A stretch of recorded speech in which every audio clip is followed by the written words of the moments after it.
Hello, Living to Give. Amin here with Yannick Diouf, my good friend.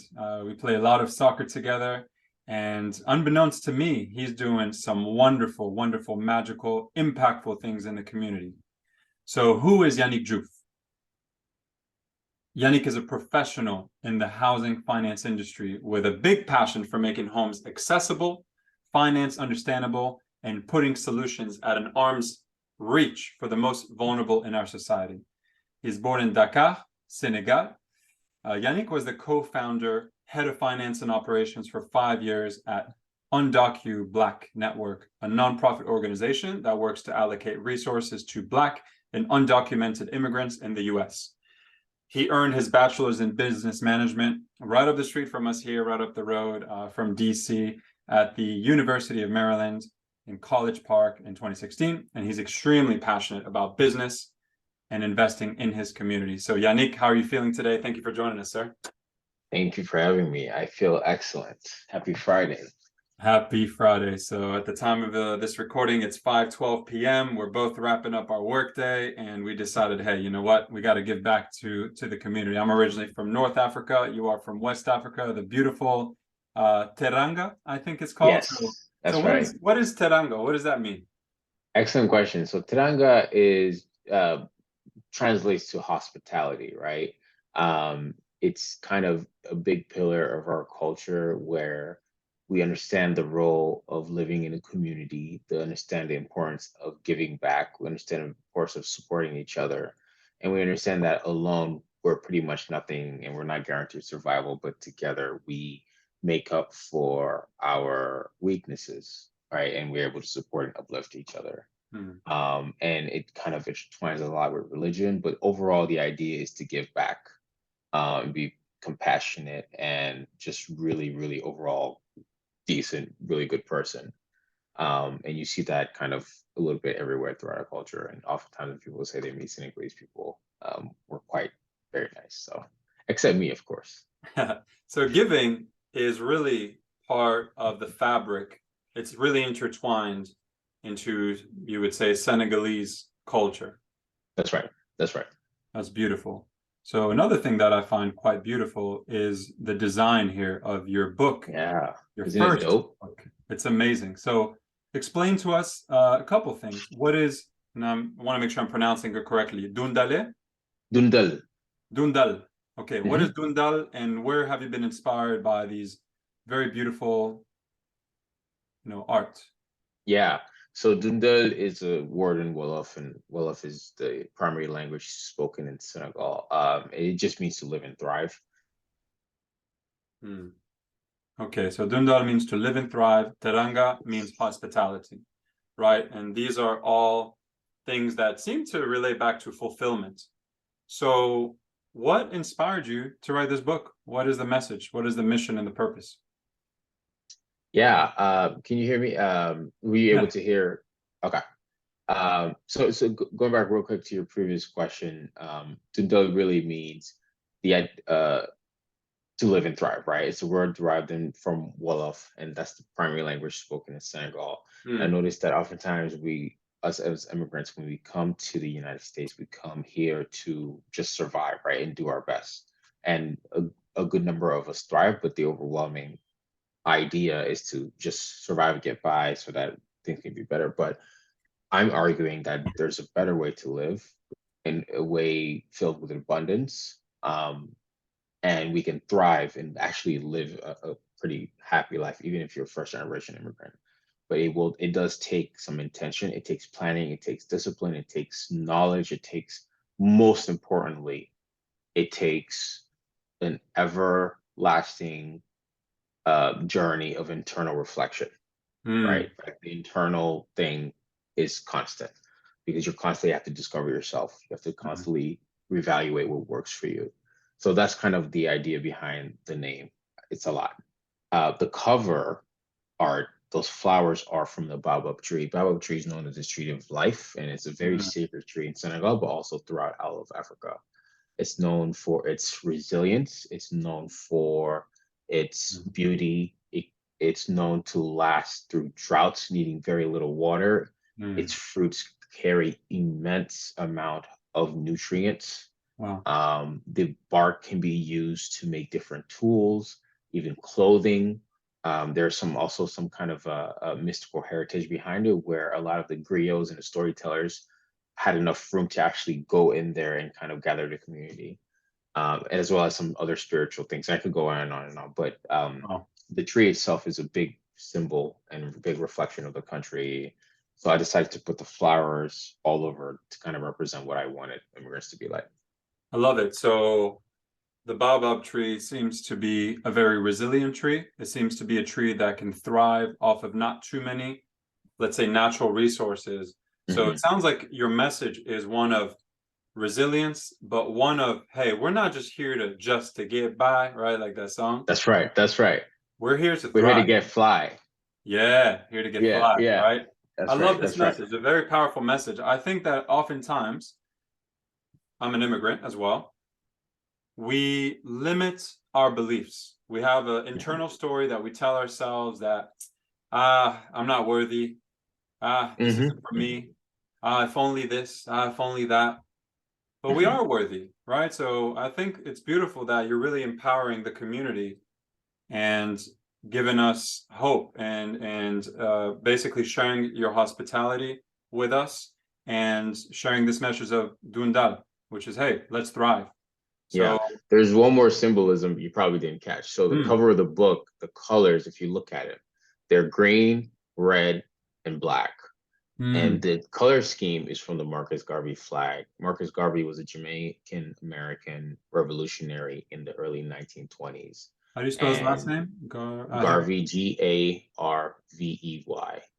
Yeah. And he has been instrumental in terms of fighting for Black liberation because he was a Pan Africanist. He said he would never trade an island for a continent. Mm, He believed in the Black people's right to live and thrive and have their own land. mm, He was the first enemy of the first FBI director. I'm blanking on his name.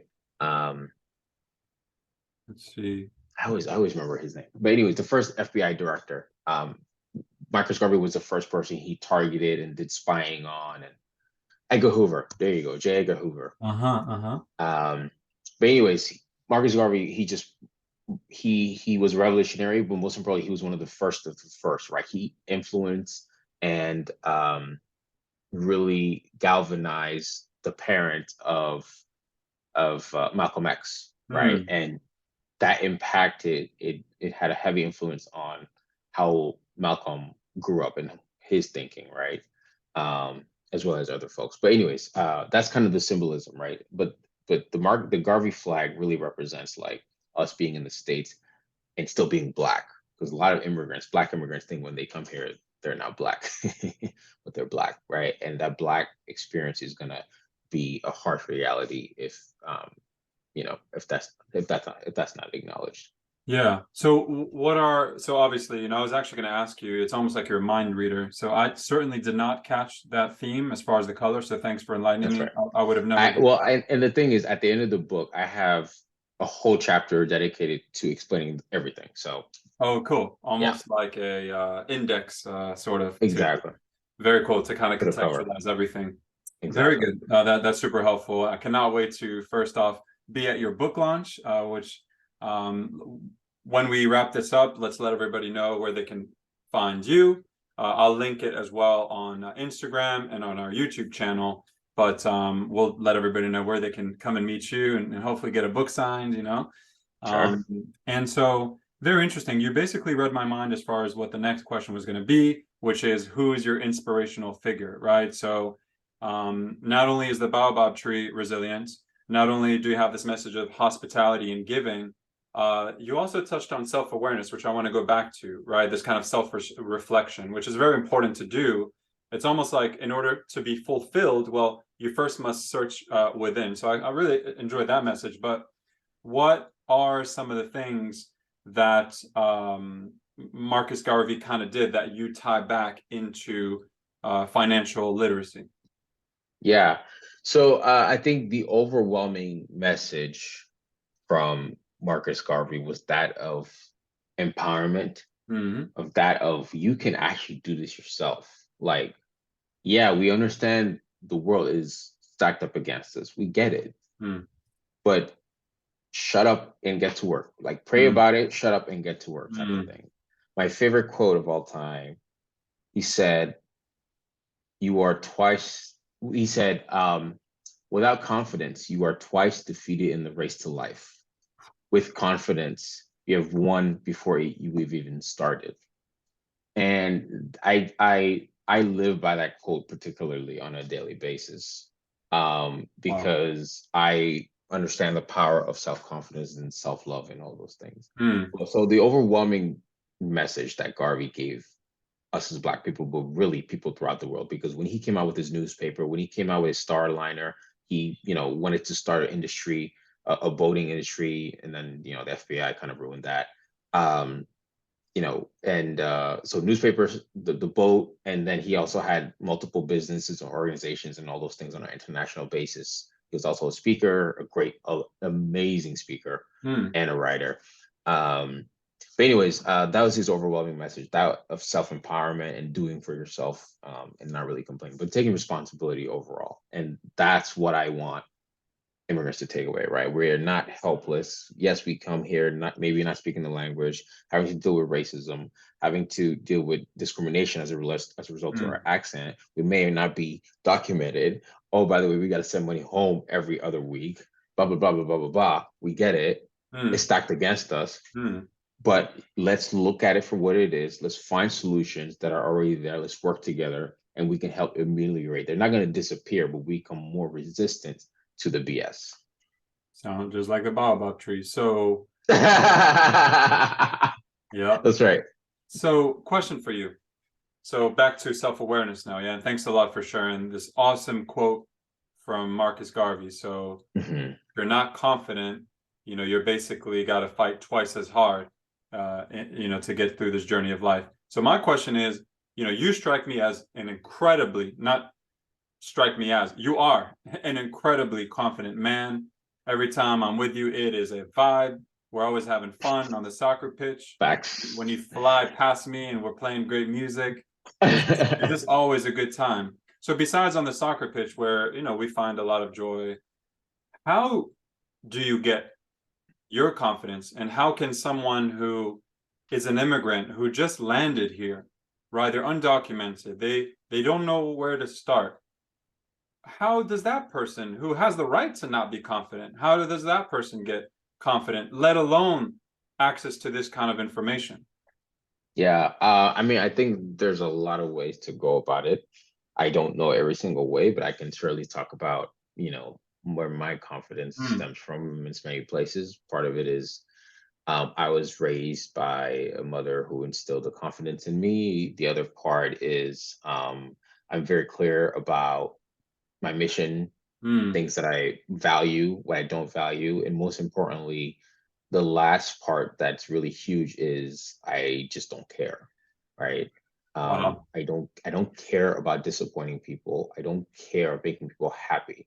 I don't care people's opinions of me. I Mm, don't care. I don't care. Now, let's not go to extremes. Obviously, I care enough because some people, right? Because if you don't care about anything, then you're going to be blind to your blind spots, mm, and but if you care too much, then you're just living other people's lives. I I it's not that I don't care about people's opinions. I just value, I know what I value, and if people don't like it, that's okay. Right? If people are happy with me, I'm happy. If they're not, I'm happy. I'm completely agnostic. And that relief of having to please people and whatever, family or not, especially family, right? Um, ooh, they judge, when huh? you when The when you family when you when, judges. yeah, when you take joy in disappointing others, that's when you know you've made it. Mm, Don't go to wow. extremes. Wow, Don't go that to is a extremes. big quote from Yannick Jouf right there. Absolutely. I said what I said. I'm gonna double down. When you take joy in disappointing others, that's how you know, because what you're doing is you're setting boundaries, right? And people don't like boundaries naturally, but it's up to you to set them, and it's your responsibility to set them. And in setting those boundaries, you're gonna disappoint people. And that's okay. Mm, mm, mm, mm. So, anyways, that's kind of root causes of my confidence. You did not stutter, did you? No. So very interesting. So you're confident because your mama raised you right, instilled confidence in you, and you basically don't give a F, right? You had the, like this is the probably the most important skill that we can have. It seems like you care more about helping others than what others think about what you're doing. And I just love that. You almost have like this stillness about you, like this non-reactivity. You know that you're on the right path, you are Yep. steadfast. So a couple questions there. This might be a loaded one, but what is your why and what do you value? Like, what is your purpose and what do you value? My why is I want to help build a more equitable world, Mm, and that's pretty much it. hmm. Right. Yeah, I mean, there are certainly communities that are just disadvantaged, right? I mean, think about this. Where are you born? Senegal. Okay. So I believe that I'm extremely privileged. Number one, to be born. If you think Mhm. just about odds statistically, just to be Like born, where you're born. Yep. but just to be born, period. Period. Yeah, Right? yeah, that's So right. we're going way back, right? Yeah, yeah, yeah, yeah, All yeah. right. Cellular So level. to be born, period. To be born healthy That's right. is insane odds. That's right. That's right. That's right. Okay. Alhamdulillah. Alhamdulillah. To have access to food, water, electricity, Every day. clean food, water, and Ooh. reliable electricity. And Now we're air. talking about cars. Now we're talking about Wi-Fi. Now we're talking, I got this microphone, this laptop, friends is talking to you. Yeah. Do you realize how lucky we are just to be even having this conversation and to be in a place where we can even give back and share this knowledge with others? Yeah. Let No, alone, to sorry. that point, tying it back to what I said before, I think the whole equity thing, people underestimate our interconnectedness. A lot of people, rich people, have this kind of eugenics belief that if you're poor or less healthy, you shouldn't be alive, right? And we shouldn't allocate resources to you and your community, et cetera, et cetera. Not knowing that had they done so, that person, that child, that boy, that girl who you deem not worthy could have grown up to be the doctor that saved you or your family member, right? And so like even between men and women, there's always these gender wars, which is the stupidest thing ever because we're all on the same team. Like we're literally all on the same team. And Yeah. so like that's kind of again tying back to what you said earlier. Yeah. And I love this concept of equitability. You're just, look, I love your message because you're just trying to even the playing field. Well, no, not No? even the playing field. There's so equality is evening the playing field. Uh-huh. But the issue with equality is if we even it, but you got a head start ahead of me, then you're way ahead, right? Because Right, right. So it's not like about just evening the playing field. What is it about? no, but if you have $100, $100,000, right, in a town, but the average citizen has $2,000, and then somebody comes in and says we're going to even the playing field, everybody gets $1,000. You're gonna look and be like, what hell am I gonna do that $1,000? I have 100, and the citizen will be like, oh, I have $2,000. This thousand is a lot of money. So that's equity. That's equality. Equity is saying, okay, we have to distribute this money out, but this person I mean, you have $100,000. You don't really need this money, but these people, they gotta, they got it bad. So we're gonna give most of the money to them, or all the money, and you don't really get some. Hmm. And you're like, yeah, I don't really need it. It's $1,000. Believe it or not, some rich people they're still giving $1,000. But the Yeah. point is, equity is looking at historical precedents, is looking at current circumstances, and trying to find a way to reconcile historical wrongs. Right. That's what my definition of equity is. Yeah. And you can tie that into any number of industries, of projects, of nonprofits, of countries, or whatever the case may be. Um, with respect to uh, in the United States, a lot of that equity is also equity conversation is also tied into reparations. Mm. My wife is Haitian. Let's not get started about reparations. Mhm. Oh my God. Oh my Let's not go days. there. Let's not go there. Oh my God. Yeah, let's not. Let's I'm not go gonna get there. triggered. I'm gonna get triggered. But man, you I are literally I had a 30-minute rant about France yesterday. I okay. can't do it. I can't Let's do it. not go All right, there. continue. Yeah. um. Yeah, you are taking on some hot takes, my man. Yeah. Oh, I told you I don't give a fuck. I see that. Yeah. Hey, listen, I'm trying to keep some friends out here. Don't Listen, be first of exposing all, me. the book is gonna hurt so many people's feelings. It's gonna be so. This is the cover. I just got my second physical copy Yeah. yesterday. Okay. And then like the page, this is how the pages look like, and it's Yeah. really in the color scheme is really nice, and it's in line with the rest of the book as well, the Here, cover I'm as taking well. So a Instagram story real quick just to kind of promote this. So here, why don't we? Can you hold up the book real quick? it's Beautiful. probably Yep. there you go. All right. Sorry. One more time. My bad. Yeah, you good.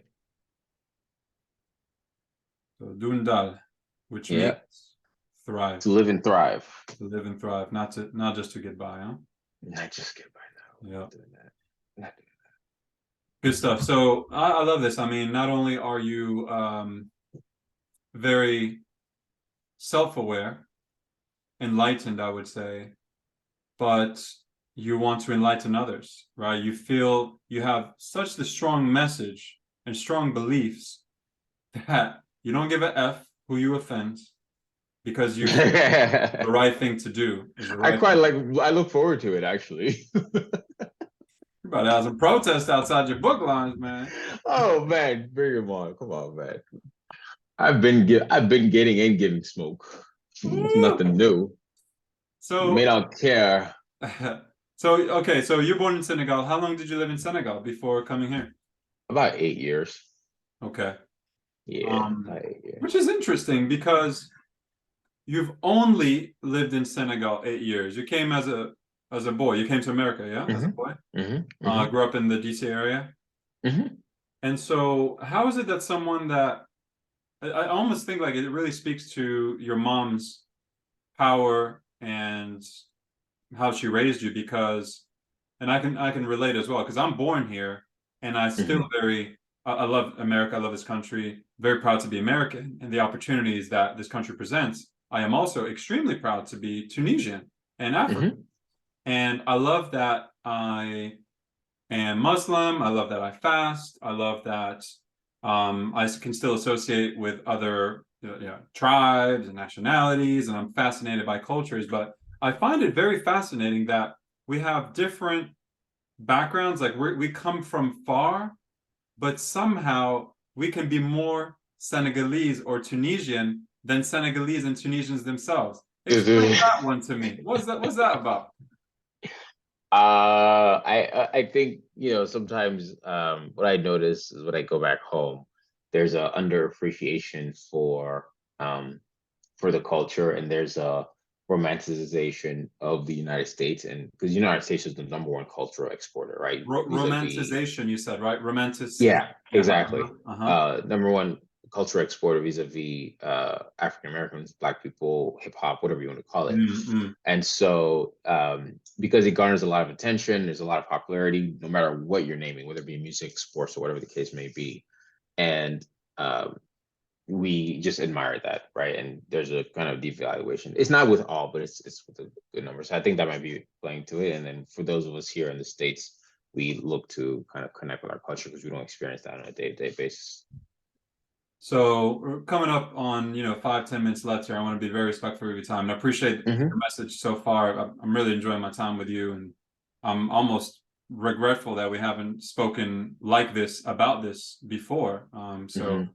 I love it. And yeah, I would tend to agree. I mean, I think even like, let's say, we live in the DC area.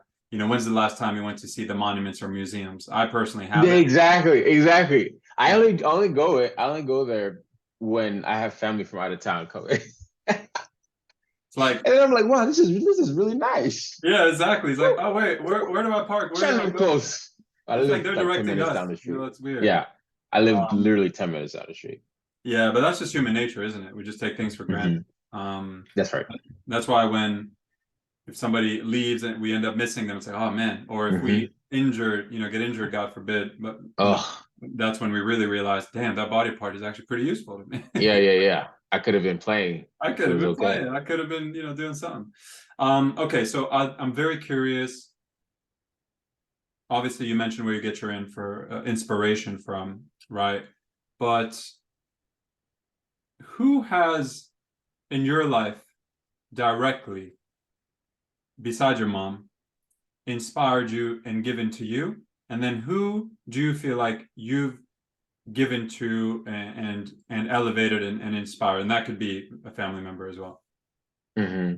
I don't think I can answer one single person. I think it's a collective Wow. of families, Mm. and family friends and even friends. Mm. Um, we try to, at least for me, I grew up in many different types of communities, and all of them kind of assisted me a lot in different stages of my life for different reasons. And that a community is a thread that I kind of, you know, I'm consistent with, and I pound on the book itself, right? In Doundale. So the importance of community, and a lot of times when we talk about when we talk about safety nets, I have a whole chapter on um, the lack of safety nets that we have. But anyways, we're trying to set up safety nets, it's not only the emergency fund, it's not only having, you know, um, the investments, right? It's Uh, also about making sure you're part of community. And mm. not only are you part of community, but more importantly, you give to that community Wow. and you set boundaries when you're in that community, right? And so that's kind of part of the larger conversation. Man, you're like the grandpa of the community. You're like the wise sage. How old are you? You too You young. know, I just turned 31 on Wednesday. So some would think, if you had all the wrinkles and all the white hair or losing hair, like nobody would be surprised because you're Yeah, speaking like crazy wisdom that someone that 50 years your senior would be speaking. How the hell yeah. did you acquire all this? Like, this is crazy. I What were you I exposed to, man? Jeez. I don't know. Well, I don't know. You know, I just thought everybody talks like this. Nah, man. No, Like, what do you read? Like, where do you get your content? Like, are you a reader? Like, this is yeah. crazy. You know what? I'm. It's weird because I love reading certain things, but the act of reading itself, I can't do it more than Yeah. 30 to 35 minutes, which is why I was really intentional about making the book accessible as possible. Hmm. I try to keep it short to the Hmm. point because if I'm reading it, I want to make it easy as possible. So like the back of the book, it has summaries for each chapter, so you Wow. can pick out the summaries and then see, okay, which chapter I want to focus on. Super easy. Like that's what I would want, because reading, I get overwhelmed. I don't want 500 pages. It's ridiculous. The book's only 200 pages. But Hmm. anyways, to answer your question, I don't know. I think part of it is the main part of it is just I have a unrelenting kind of uh approach to internal self discovery and insight, right? I think self reflection, meditation, insight, um, everything outward starts from within, right? If you are somebody who has a blockage and you're not finding the right thing at work, and you're like, why are my relationships failing? Hmm. Like a lot of that starts internally. There are things out of your control, of course, but there are a lot of things that start internally, and you have to have this kind of approach of discovering who you are and what your values are, and more importantly, what your mission in life is. And then everything kind of clears up, right? When you have values and principles, it doesn't matter Hmm. what scenario you encounter, because your values and principles will speak and make the decisions very clear and very easy. And anybody who doesn't like it, F them. Yeah. And by F them, I mean forget. Yeah. Forget. Yeah, absolutely. I agree. I think values and principles are the bedrock and foundation of most business partnerships, most personal That's right. partnerships. And I love this idea that you just shared, that clarity correct me if I'm wrong. I don't want to assume what you're saying or put words in your mouth, but it seems that what you're saying is clarity comes from knowing your why and knowing your purpose. Is that Hmm. right? Yeah, yeah, more or less. That's right. That's right. And once you Yeah, because figure out that why, everything else falls into place. everything falls into place, man. When you're trying to write that mission statement, it just falls into place. Yeah, because your heart, you're basically putting out what your heart is feeling. And a lot of people don't take the time to do that. Like a lot of people take 20, 30, 40 years to just take those 4 or 5 minutes to Yeah. just do that deep work and think through. But unfortunately, and we're coming up on time here, so we'll get into this some other time, just when you and I chop it up. But unfortunately, these devices, right? They Good distract and us. bad, right? Yeah, they distract us, But and the thing is, even the devices, they're tools and they're just a reflection of what's inside, right? When we see people use tools the wrong way, credit cards aren't bad. They're not good. mm, They're a neutral tool. And these tools are just a reflection of what's already inside of somebody. If somebody's being dysfunctional with spending and carrying a balance, then paying the interest and then doubling up on credit cards and then taking on more debt and then blah, blah, blah, blah, blah, those are all reflections of what's inside. If somebody is driving a car and crashes because they were driving 100 miles an hour, that doesn't mean the car is bad or negative or positive. It just means the guy didn't have enough tools or the responsibility to manage the car well. Same thing with a knife. A knife can make beautiful dishes, but it can also cut your hand if you don't know how to use the tools. So yeah, yeah, so credit cards or whatever the case may be, whatever the tool is, actually doesn't matter because they're all neutral. They're just a reflection of what's already inside. yeah, good debt, bad debt, right? So last question for you, and then we're gonna dive into where people can find you and your event and Mhm. your book launch. So my last question is this. You're probably maybe expecting a question like, oh, what do we need to do as immigrants, right, to be financially free? I don't like that question because there's so much good advice. So I'm going to ask you another question. What are Mhm. ways that we can ensure that we destroy our finances? I think first and foremost, starting within, like I said, taking responsibility and acknowledging and really believing that you have the power and the ability to successfully manage your finances, right? So it's an internal dialogue, it's an internal kind of reflection and taking of responsibility, right? So And the other then, side of that, I'm sorry to cut you off because the question yeah, wasn't what do we need to do? It's like, what must we do? So it's almost like this is a So let me back up. So I want to give some more context to the question. So Warren mhm, Buffett, to your point about the car, Warren Buffett has this awesome saying. He says, imagine you just had one car in life. How mhm. would you manage that car? That's the only car you Ooh, ever got. ooh, you gotta service it. You gotta, man, you gotta plan that thing. Right. But then Charlie Munger, who is his right hand man, has something called inversion thinking. Because most people, if you tell them how to make $1 million, or if you say, hey man, if you get six-pack abs by next week, I'll give you $1 million. And you think that's enough motivation, but we almost are more motivated by fear of loss. We're more apt to run away from pain rather than towards pleasure. Mhm. So if instead I told That's you, right. hey, you have to pay me $100 if you don't get six-pack abs, you're going to be more motivated by having to pay Motivated. me a That's hundred right. bucks than getting to 1 million. So that's kind of give context. So the question isn't how do we ensure that we have beautiful and thriving finances. The question is how do we Mhm. make sure that we destroy our finances, right? So that way people know what not to do. So what are the not do's of Oh, the not finances? do's. Okay. Yes, start. Okay. Oh, the not do's. There's a lot of things you shouldn't do. What are like the biggest Um, three, the top three? well, my God, you should you should definitely don't ignore tracking your expenses. Mm, Don't do it. Look at your bank statement. If you can't do a full budget or track expenses because it's too overwhelming, look at your right. bank statement once a week. You have to track expenses. So There's a number lot of one, fraud. so to make sure that I destroy my finances, I have to make sure I never pay attention to it. If I never look at my bank account, Exactly. I'll be sure That's that I'll be nasty poor. business. Whoo, that's nasty business. Hey, but Raising my we're blood trying to pressure. teach people how to be poor. Right? If I want to be poor for sure and Exactly. stay poor, I'm never going to pay attention to my Never. finances. Two, take on debt without really doing any research. Perfect. Hey, give me all that debt I can get, and I'm not going to do any due diligence. It's Load me nasty up with debt. business. Yep. It's And then nasty hey, business. that's how Oh, Haiti got into and it. the third one is stupid decision making. Yeah. Yeah. So, oh, my cousin got a boat, so I need to get a boat because I need to be get Oh, let me closer. keep up. Yeah. Hey, let me keep up with the Joneses. Let Oh, me he did keep this. up. Oh, let me go ahead and flex. Let me flex. Let me just flex to flex. I'm gonna lease this $100,000 Mercedes Benz, but I make $35,000 a year. Oh, brilliant, brilliant. Oh yeah, let's do it. Let's go. Hey, I God gotta, hey, forbid. I can't show up at the club with a, with a hoopty. Come on, man. God forbid. God I, forbid. You should I, not be going. I want to chop life now. Ah!